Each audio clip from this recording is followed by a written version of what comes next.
All right, Mr. Ruyak, let's get into that Vermentino. So, we had dinner this evening, and I opened this up just a little bit before I came on the show. And I don't have a wine refrigerator that's specifically for wine temperature, so it cooled down just a little bit too much. And I poured it, and we've been sitting here, and I've just been trying to warm it up a little bit with my hands. And I gave a small sample to my wife, and as I was walking away, and I took a sip. But I mean, the beautiful color, my goodness. Just not frizzante, but just a little bubbles hanging around the bottom of my glass. And I don't know, maybe there was some dust in it, but we just washed these 2 days ago because we used them. And since I had COVID, my sniffer just doesn't work at all, which is, anyway, I mean, I do get some kind of sweet tropical type of thing going on, but when I take a sip, even though it's bright and acidic,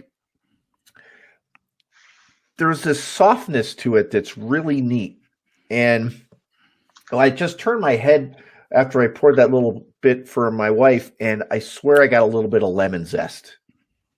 And that was really cool. It's just like, whoo, wow, where did that come from? And it's still there, and it's bright acidity, but not too much. I've had some Vermentinos from Italy that were just bordering on just like, whoa, it's just you drink it and it's like a fire hose coming out of your mouth. And I'm really sad that I didn't have this with my pasta primavera that we had for dinner, because that would have been a killer combo. So, Peter, what can you tell us about the Vermentino? So it's really a fun wine to make, because there's a lot of people that don't have a lot of experience with it. I mean, if you're not really into Italian wines, and specifically Italian white wines, you probably may have never even heard of it, or if you've heard of it, you've never had one, and you certainly haven't had one made in California. So it's neat to be able to offer a wine to people that maybe have been drinking wine for 30 years and still have found something new. And it's exciting for me.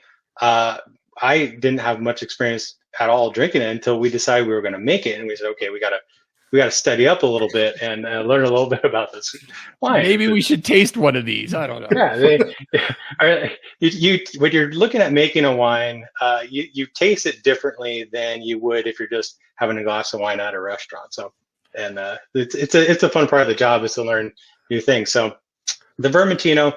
We don't bottle a Sauvignon Blanc, a dry Sauvignon Blanc, at Castello di Amorosa. And a lot of people are coming in, and that's the style of wine that they want. And I will either steer them towards our dry Gewürztraminer, but more likely the Vermentino, because I think the Vermentino is really something new. And if you're the type of person that wants something that's acidic, that's kind of lighter in body, that is certainly aromatic, the Vermentino is really a great choice. I think, citrus and melon, it's got these really interesting flavors that you don't get in our other wines. So it's quite distinctive in our lineup. I don't get the kind of the salinity that I've had in some Italian Vermentinos, mm-hmm. and I like that. I like that it's a little different, and that the palate is again soft, but yet there's that brightness that lets it finish for not a super long time, but boy, you know that you've been drinking it, and you know that you did drink it, and you know that you want to get another sip in your mouth. So, yeah, the mouth-watering nature of the acidity, the goal behind that is, we're not making this wine to age for 20 years. The goal is it's acidic now, so it's enjoyable now, and it just invites that next sip. And kind of one glass leads into the next glass. My mouth is watering hearing about this, y'all. I'm just going to have to settle for this delicious Chardonnay.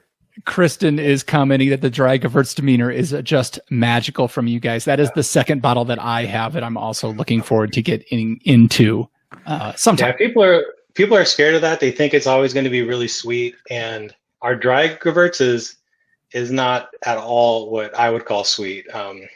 Consumers definitely would call that dry. Winemakers would probably say that it's got a little bit of residual sugar in it. Most consumers, it's a different grading scale, and they would consider it dry. And the acidity in that wine and the Gewürztraminer is super aromatic. Oh yeah, it's really a lot of fun, and it's hard to get people to try that sometimes. They think it's going to be syrupy and sweet, and we do make wines that are quite sweet, but not the dry Gewürz. Expand your palates, folks. Give them all a try. Give them all a run. How many wines do you guys produce? Well, when I started, we were making 16 wines. That was back in 2008, and now we're probably at about 41, 42 wines every year. I thought I had it rough at Lizard Tail. With two of them are grape juices. So I guess we have 2 grape juices and about 40 wine products. Yeah, that's sometimes amazing. It's a little more. So you're a busy man. Yeah, the wines that we've tried so far, the Vermentino, that's a new one that we introduced a few years ago. We talked about our Rosado. That's a pretty new one. And then we still make our flagship wines, the original wines, like the La Castellana and the Il Barone. Those are 2 of the original products from the castle.